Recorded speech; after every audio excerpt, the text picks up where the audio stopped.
Hi, welcome to another episode of Hot Takes. And remember how the SNP are always banging on about, oh, look, England and Wales are getting all those medical strikes, doctors on strike, nurses on strike. Never happens in Scotland. Oh, no, siree, Bob. Well, guess what? It's going to happen, if it seems anyway, in Scotland. Scottish GPs have moved into what's called a formal dispute with the Scottish Government. And the BMA Scotland has confirmed this. They're saying, no, we're not happy with what's going on.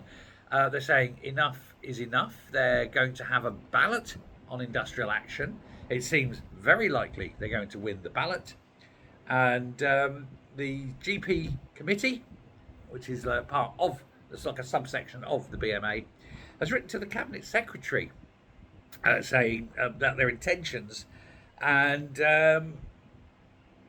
and that they want to meet with him before it goes any further to ensure they get what have their demands met. Now, of course, the trouble with Neil Gray, the cabinet minister concerned, is he hasn't got a bloody clue, has he? He's not really the health secretary. Yes, in name only, and he's taking the salary, but day to day, it's John Swinney running health because Neil Gray's a prick. He's useless. He doesn't go to hospitals anymore because he doesn't like meeting people. He locks himself in his door. He sits there stimming all day. Won't answer the phone.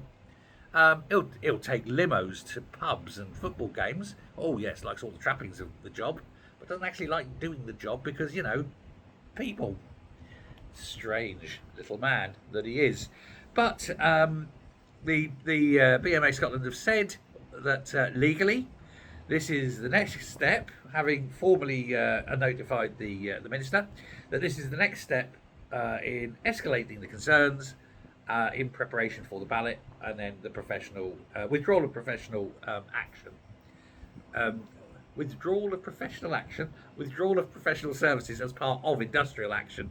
Sorry, words can sometimes be hard. They want a pay rise. They want more funding. Now, here's the thing. Some of you may know, and Keith, if you're watching, here we go, sunshine. I did promise I'd do this one.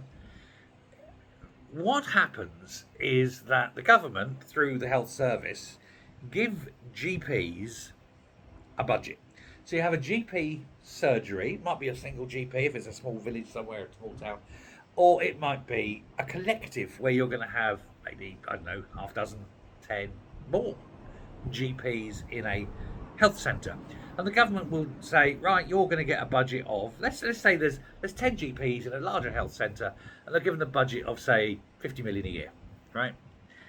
But that 50 million a year has got to pay for the upkeep of the building, the maintenance, the energy, the water, the rates, whatever.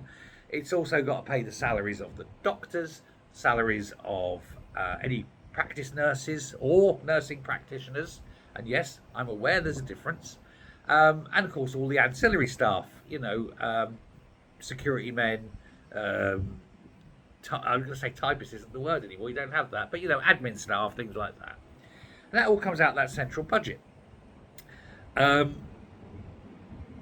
What's happening, and this is where you need to be aware, not necessarily be on the GP side over this, is that what the GPs do is that they've got this budget, and if they can strip away everything and go, well, we could do with one less secretary, we could do with one less receptionist. Do we really need 3 security men? And they cut and they cut and they cut. Well, this paper seems a bit thick. Let's have some thinner paper. And they strip, and they get everything down to the bone. And whatever's left, they split between them as pure profit. And they pay themselves a dividend. Let's not do that anymore. Let's give salaried numbers. Let's say this is your salary. And sure, you may argue that there should be, say, slight Edinburgh uplift, a slight Glasgow uplift, a slight, say, Aberdeen uplift. Big cities, higher prices, higher cost of living. Yeah, okay, get it, slightly. Maybe, argument. But the point is, a basic GP salary, you can't strip back resources to boost your income from it. And if you're given 50 million, for example, for your GP surgery, you have to show where every penny of that goes. So, for example, your salaries, which are fixed, come out, boom. your maintenance, this, that, and the other, all the staffing costs. If there's any money left over, you can use that, but only for patient care. So it may be, oh, well, we've got a patient that really does need and would benefit a bit of occupational therapy. They can't get that quickly, but I'm going to push this through, and they can get a push onto, a bit of private occupational care or some such like that. So that the excess doesn't go into the GP's pockets where it currently goes. It goes into patient care. That would be a remarkable thing. Now, the GPs, of course, would hate that, but I think that's got to be the price if they want to play silly buggers. There's lots of options. But we can't just keep pumping money into already highly paid GPs simply because they want it. If you truly want to help the NHS, fire half the managers, hire twice as many doctors, and watch. And a lot more nurses, of course. But then watch what happens. Someone worked out that if you had 2 extra doctors per shift, per hospital, in A&E, waiting lists would be halved. Because the big problem with it, waiting lists in A&E, would be hard. Because the big problem is the triage. You get some doctors out there, but once they've been triaged, yeah, sure, you're still going to have people waiting to get onto a ward, but at least they'll have been seen, and they will be securing the knowledge that either what they've got is fine, boom, treat, go home, or fine, boom, we are going to take you in, but it's not urgent, we're going to sit you there till we got a bed, or boom, this person needs in straight away. That's got to be a benefit for 2 doctors per hospital, per shift. It's really not a lot. But instead, all that money's going in the back pocket of GPs. Let me know your thoughts on this, because I think there's a lot that can change. But as for this lot taking industrial action for more money, I think they've got a bloody cheek, to be honest.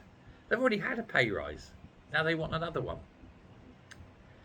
On the other hand, they are highly taxed, so you've got that argument as well. So there is that argument that you could perhaps pay them a little bit more to cover the tax. But that's an SNP issue over tax. That's a Shona Robertson problem. That's not a Neil Gray problem. Although Neil Gray, that man has got problems. Still, rod for their own back. They've done it to themselves. No sympathy whatsoever. Let me know now. Right. So that's it. I told you. I just addressed this to Keith. I told you, Keith. I told you I'd raise this issue. I would. I just needed the right story. Here it is. If anyone else has an issue like that and they want me to raise a story, let me know. I'll try my best. I can't do them all, but every now and again. Till next time, stay safe, stay well. Don't go to hospital if you don't need to. And I will speak to you next time. Thanks a lot. Bye.